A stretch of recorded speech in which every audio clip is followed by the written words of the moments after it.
it's really popular and everybody and their grandma does it, but car payments, taking out a loan for a car. Well, that's not the best idea ever. Like, you know, it ties up that income. So you every single time you get a check, you have to go out and spend money on that every single time.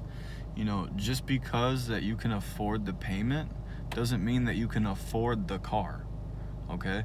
You can look it up, fact check me on this one, but the average car payment in the United States, I believe, is somewhere around $450 a month. A month, man. $450 a month.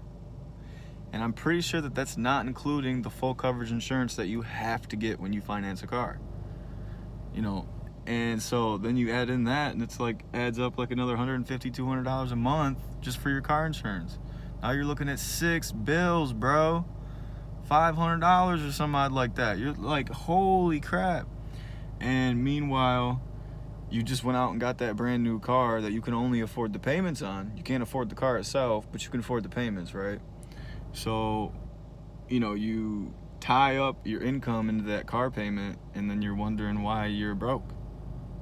Instead of going out and getting like a $3,000 car, paying for it in cash, and then not having any car payments to deal with for the rest of the car's life.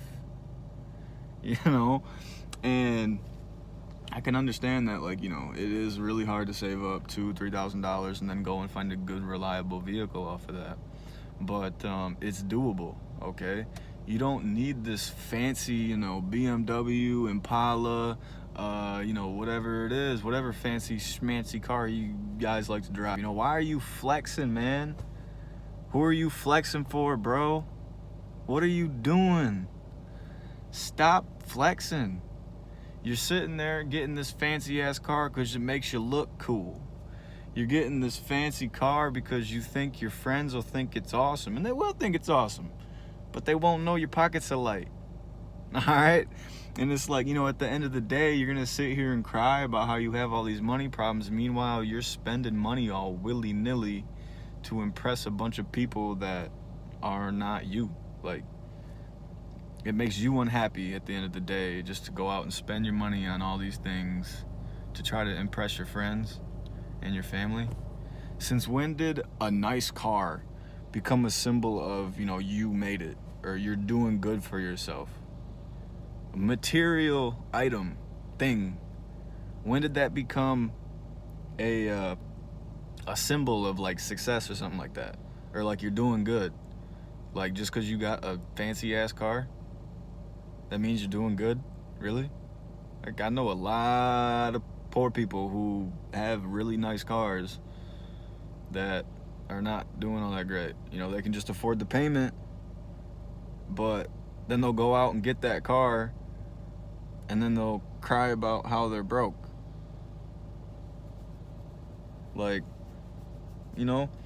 and I get it.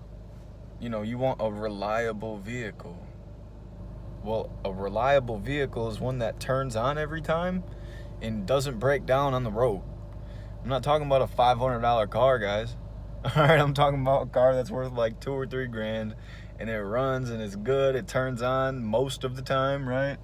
And it's alright. You don't need this fancy schmancy car for what, man? For what?